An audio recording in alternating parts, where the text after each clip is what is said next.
Estos autores que he mencionado, a los que debe agregarse Lawrence Crowder con el estudio del Estado comparativamente en las civilizaciones originarias, y que tiene como trastelón el pensamiento de Marx, tienen un efecto en México en los estudios de Pedro Armillas, claro, de Eric Wolf, de Ángel Paler, de Pedro Carrasco, sí, y del propio Don Miguel, que van construyendo un paradigma alternativo.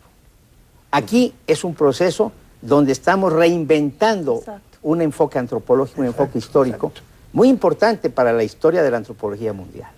Por eso Mesoamérica interesa en todo el mundo. Por supuesto. ¿Verdad? Por ejemplo, simplemente el estudio de la lengua náhuatl. Hay en Estados Unidos por lo menos 20 universidades donde enseñan náhuatl. En Francia hay como 3, en Alemania 2 o 3. O sea, realmente se extiende a muchos lugares. ¿Por qué interesa? Sí. Quiero conocer qué le pasó al hombre cuando en ese aislamiento creó una civilización. ¿Verdad?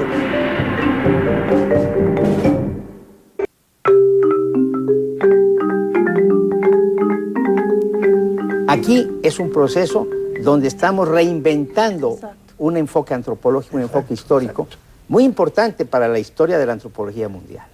Por eso Mesoamérica interesa en todo el mundo. Por supuesto. ¿Verdad? Yo recuerdo en relación a lo que comentaba el doctor Báez, Jorge, que Kirchhoff, que es quien acuña el principio de Mesoamérica, aunque ya había antecedentes, ya Miguel Otón de Mendizábal algo había... El propio Seller. El propio Seller. Mittelamérica. Ajá, sí, Mittelamérica es lo América mismo Media, que Mesoamérica. América Media, sí. Claro. Exacto.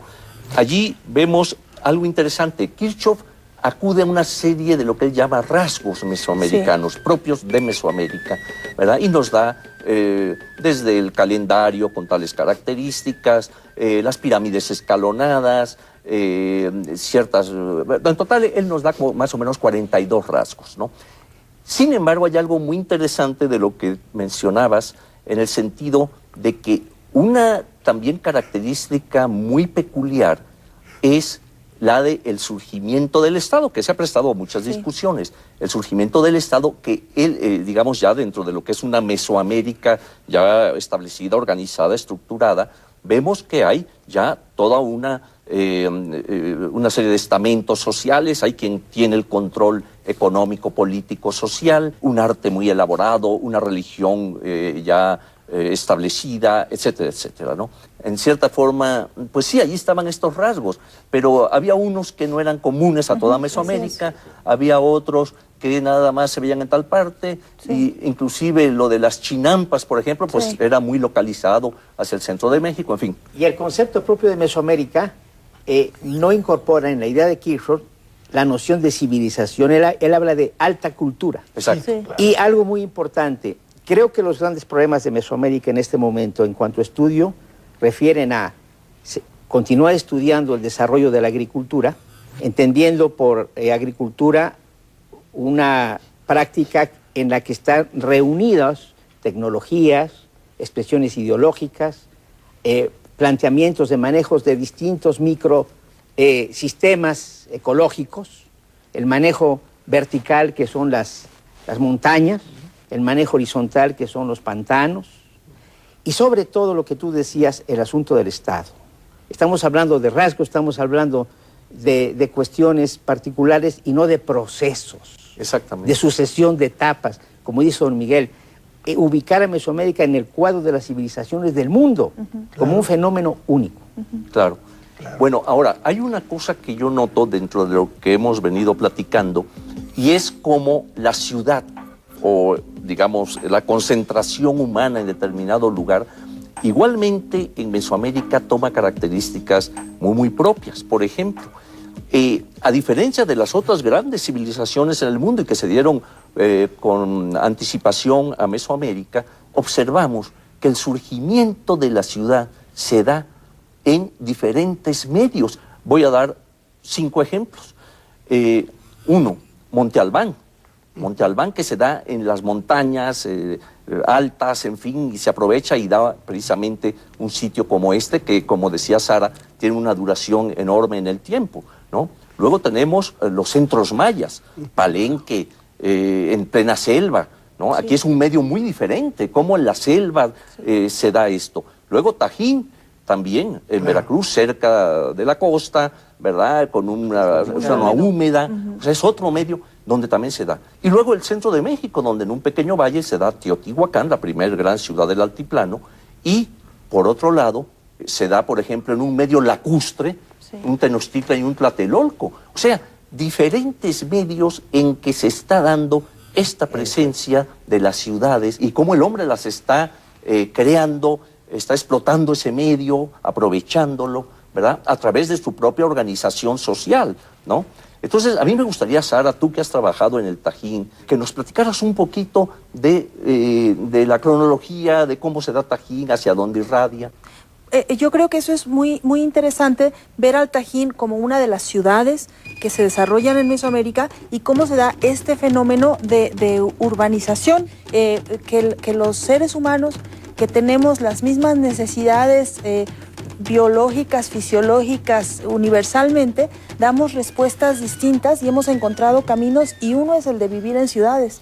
Y pareciera que una vez que un grupo, que una cultura encuentra esta solución de vivir en ciudades, ya no deja eso, ya se vuelve como una bola de nieve, ya no hay vuelta atrás. Se ha tomado la gran urbe Teotihuacán como el gran ejemplo, como la primera gran ciudad que soluciona una serie de necesidades que tienen las poblaciones cuando son numerosas y que requiere de niveles de desarrollo en la agricultura para darle de comer a toda esta gente, en el comercio, en la especialización de actividades. Y cuando Teotihuacán decae, de pronto en todo el territorio mesoamericano empiezan a surgir centros urbanos. Uno de estos es el Tajín, pero ha mencionado usted una serie de ciudades que se desarrollan en medios ecológicos muy diversos, y eso seguramente da esa diversidad que conforma Mesoamérica. Entonces, hace un momento hablábamos de la unidad mesoamericana. Esa unidad está conformada por distintas respuestas que los grupos humanos dieron en las distintas condiciones que les rodeaban. El Tajín justamente tiene este medio muy húmedo y una de las características que se menciona, por ejemplo, para las altas civilizaciones es el control del agua. Seguramente en el caso del Tajín, como en otras ciudades mesoamericanas, no se trataba de cómo traer el agua, sino de cómo deshacerse de tanta agua. De todas maneras, deben haber sufrido las inundaciones periódicas que se daban, y eso también se involucra en la visión del mundo que tienen.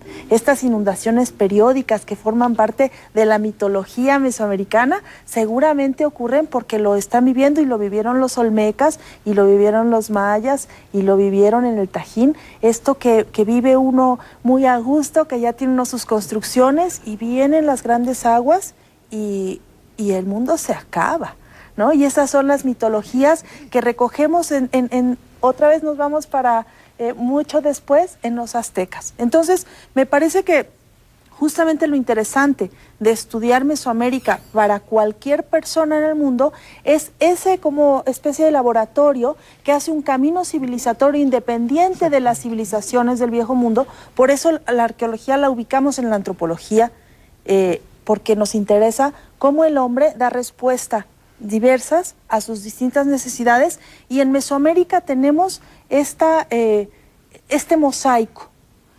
El Tajín es un ejemplo, y yo me he dedicado a estudiar justamente el Tajín, pero uno encuentra la congruencia con otras ciudades, con otros desarrollos mesoamericanos, y la diferencia en la que corresponde seguramente al grupo étnico, a ciertas opciones estilísticas que toman, pero que finalmente uno encuentra esa coherencia que nos permite seguir hablando de Mesoamérica.